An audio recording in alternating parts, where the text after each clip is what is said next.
नमस्कार, मेरा नाम आलोक है। आप लाइव देख रहे हैं। बिहार विधान परिषद की 7 सीटें खाली हो गई हैं और अब उस पर चुनाव होना है। अधिसूचना जारी कर दी गई है। नामांकन की प्रक्रिया जो है वो भी शुरू हो चुकी है।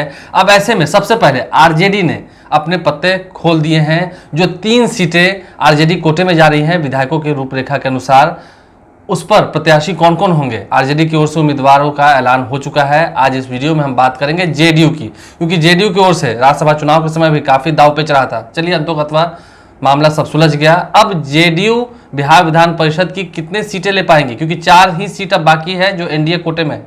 सेंजलिस गैंशवा हमारे साथ हैं। 4 सीटें बाकी हैं। लगता है जैसे बयान निकल के आ रहे हैं जेडीयू की ओर से 50-50 का हिसाब हो पाएगा। देखिए आलोक, पहले तो स्पष्ट कर दें कि 7 सदस्यों का कार्यकाल अभी खत्म नहीं हुआ है। कार्यकाल खत्म होने के पहले चुनाव की प्रक्रिया शुरू हुई है। नामांकन भरने का काम शुरू है। अभी तक किसी ने नामांकन नहीं किया है। आरजेडी ने सबसे पहले उम्मीदवारों की घोषणा की। कारी शोएब, मुन्नी रजक और अशोक पांडे की।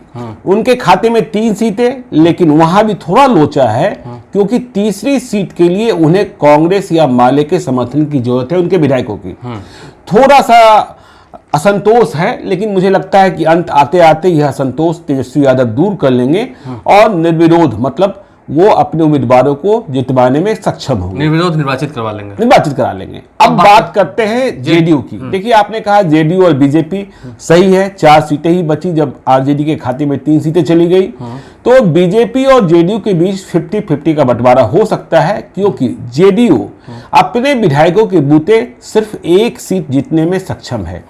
दूसरे उम्मीदवार के लिए कुछ अतिरिक्त मत तो हैं, लेकिन और मतों की जरूरत होगी जो बीजेपी के विधायकों से प्राप्त होगी।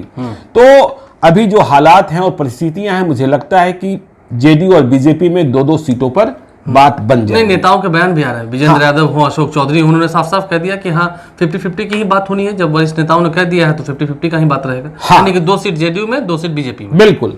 तो देखिए, अब जेडीयू के 5 सदस्य रिटायर हो रहे हैं, मतलब उनका कार्यकाल खत्म हो रहा है। लेकिन हम यूं कहें कि जेडीयू के 2 ओरिजिनल सदस्य ही रिटायर हो रहे हैं। और ये 2 ओरिजिनल सदस्य हैं गुलाम रसूल बलियाबी, जो पहले राज्यसभा में भी भेजे गए थे। राज्यसभा के बाद इन्हें बिहार विधान परिषद में पहुंचाया गया। और दूसरे सीपी सिन्हा उर्फ चंदेश्वर प्रसाद सिन्हा। ये 2 ओरिजिनल हैं। देखिए, 3 और आज की तारीख में जेडीयू के मेंबर जो रिटायर हो रहे हैं, जैसे रोजीना नाजीस। देखिए, रोजीना नाजीस बिहार विधान परिषद में तब पहुंची जब उनके पति तनवीर अख्तर का निधन हो गया। और तनवीर अख्तर भी मूल रूप से जेडीयू के नहीं थे। 2016 में वे कांग्रेस के उम्मीदवार थे और कांग्रेस उम्मीदवार की हैसियत से बिहार विधान परिषद में पहुंचे थे। लेकिन जब अशोक चौधरी जेडीयू की ओर बढ़े, तब तनवीर अख्तर भी उनके साथ जेडीयू में शामिल हो गए थे। इसलिए नीतीश कुमार ने सम्मान दिया। तनवीर अख्तर का जब निधन हुआ तो उनकी पत्नी को बिहार विधान परिषद में पहुंचा दिया। कार्यकाल बाकी था उस पर उनकी पत्नी को ही भेजा। जी, तो ये कांग्रेसी थे मूल रूप से तनवीर अख्तर। अब देखिए, 2 और जो जेडीयू के जिनका कार्यकाल खत्म हो रहा है, उनके नाम है कमरे आलम। ये आरजेडी के मूल उम्मीदवार थे 2016 में। और ये आरजेडी में महत्वपूर्ण भी थे, राष्ट्रीय प्रधान महासचिव थे। और दूसरे रणविजय कुमार सिंह, ये भी आरजेडी में थे। लेकिन 2020 के विधानसभा चुनाव के ठीक पहले आरजेडी को झटका लगा था और आरजेडी के 5 एमएलसी जेडीयू में शामिल हो गए थे। चुनाव से ठीक पहले। तो अब देखिए, जेडीयू को 2 सीटें ही मिलने जा रही है। तो हम यदि भीतर खाने की बात करें या जो पॉलिटिकल कॉरिडोर्स में चर्चा चल रही है कि अब 2 सीटों पर उम्मीदवार कौन होंगे, नीतीश कुमार किस पर भरोसा करेंगे और क्या समीकरण होगा। देखिए, नीतीश कुमार इधर के दिनों में बड़े फैसले ले रहे हैं। आप देख ही रहे हैं कि जब आरसीपी सिंह का टिकट कट सकता है तो कुछ भी हो सकता है। आरसीपी सिंह का टिकट काटा नीतीश कुमार ने। जेडीयू के कभी एक जमाने में कुछ ही महीने पहले तक, या कहें कि 2021 तक वे नंबर 2 थे पार्टी में। हाँ बिल्कुल, राष्ट्रीय अध्यक्ष बनाए गए थे मंत्री बनने के पहले। और वे ही सिंबल बांटा करते थे, लेकिन खुद बेटिकट हो गए। तो नीतीश कुमार बड़े फैसले ले रहे हैं। उनके साथ ललन सिंह नेशनल प्रेसिडेंट और उपेंद्र कुशवाहा होते हैं।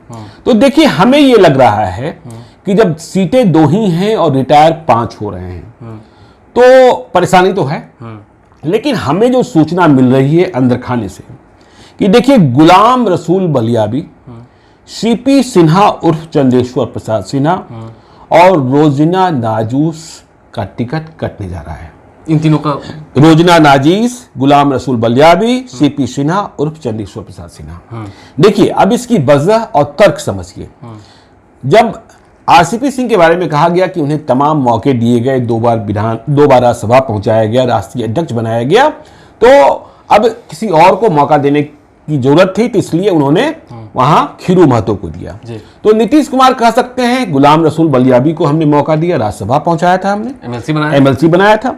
सीपी सिन्हा उर्फ चंदेश्वर प्रसाद सिन्हा लो प्रोफाइल के लोग हैं, नीतीश कुमार उन्हें मना लेंगे, ठीक है, उम्र भी हो चुकी है, उम्र भी हो चुकी है। रोजिना नाजीस वह भी इस बात को समझ रही हैं कि नीतीश कुमार ने उन्हें बिहार विधान परिषद का सदस्य उनके पति तलबीर अख्तर की मौत के बाद बना दिया, यह बड़ी बात थी, इसलिए उन्हें भी इस बात का एहसास है कि वो फिर से बिहार विधान परिषद में नहीं पहुंच रही, क्योंकि रोजिना नाजीस का जो आप कह सकते हैं जो कैनवास है वो पॉलिटिकल नहीं है, ठीक है ना, वो तो घरेलू महिला थी और नीतीश कुमार ने उन्हें परिषद का सदस्य बना दिया। पूर्व सदस्य तो कहलाएंगे ही, और जो सुख सुविधाएं मिलती हैं, पेंशन आदि मिलता है, वह तो उन्हें प्राप्त होगा ही। अब देखिए बात रही, तो इसलिए जो जेडीयू के दो ओरिजिनल गुलाम रसूल बलियाबी और सीपी सिन्हा और चंदेश्वर प्रसाद सिन्हा ये बेटिकट हो रहे हैं, साथ में रोजिना नाजीस भी। अब हम बात करेंगे कमरे आलम और रणविजय सिंह की। दोनों मूल रूप से आरजेडी के थे, मूल रूप से आरजेडी के थे। तो अभी इनका टिकट अंडर कंसिडरेशन है, मतलब आप कह सकते हैं विचाराधीन है, क्योंकि जेडीयू के पास 2 ही सीट है। अब विचाराधीन क्यों है? देखिए जब ये आरजेडी से जेडीयू में लाए गए तो कुछ ना कुछ तो आश्वासन मिला होगा, कमिटमेंट हुई होगी। देखिए रणविजय सिंह को चुनाव लड़ाया जाना था बरहरा से, वो मौका नहीं मिला। कमरे आलम के लिए और भी कोई बात हुई होगी। तो अब तक इन्हें उस कमिटमेंट के मुताबिक कुछ मिला नहीं है, इसलिए यह नेतृत्व अभी सोच रहा है कि रणविजय सिंह और कमरे आलम का क्या करें, ठीक है ना। लेकिन कोई चौंकाने वाला फैसला हो जाए, यह भी आपको, इसके लिए भी आपको तैयार रहना होगा, क्योंकि देखिए यदि आप गुलाम रसूल बलियाबी, रोजिना नाजीस का टिकट काट रहे हैं तो किसी न किसी एक मुसलमान को, अब वो कमरे आलम होंगे या फिर राज्यसभा के चुनाव के वक्त से ही यह चर्चा चलती रही कि आफाक अहमद खान, क्योंकि इधर के दिनों में आप देख रहे होंगे कि जेडीयू अपने पुराने कार्यकर्ताओं को, समर्पित कार्यकर्ताओं को सदन में पहुंचाने का काम कर रही है।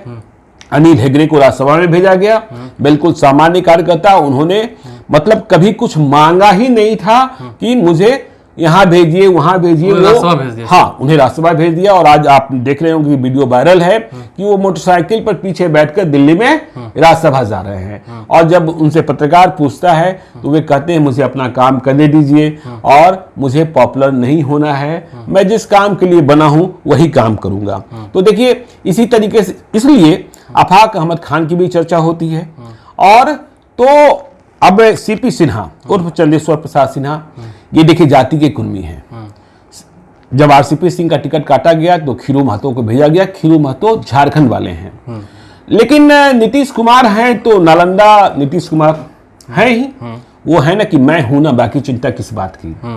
तो हमें यह लगता है कि जो आगे आने वाला समीकरण है और जो दिखाई पड़ेगा अगले कुछ दिनों में, 10 तारीख तक नामांकन है, हालात और परिस्थितियों के मुताबिक जेडीयू फैसला करेगा। जेडीयू आप देख ही रहे हैं इधर के दिनों में आखिरी क्षण में फैसला करता है, इसलिए फैसले के पहले बीजेपी से भी बात होनी है कि हाँ 50-50 ही होगा, 50-50 करना ही पड़ेगा बीजेपी को, इसके अलावा कोई नहीं। ये हम सुन रहे थे, कई नेता बोल रहे थे, अशोक चौधरी भी बोल रहे थे कि जब सतीश चंद्र दुबे को भेजने की बात हुई तो उस वक्त हमारे विधायकों ने समर्थन दिया था। उस वक्त तो 2-1 का ही आंकड़ा रहा जब उपचुनाव वाली बात हुई, राज्यसभा वाली बात हुई। हाँ जी, तो उस वक्त भी हमने किया था। और हाँ 2019 की बात भी आपने करी जब उपचुनाव हुआ था, उस वक्त भी जेडीयू ने समर्थन किया था।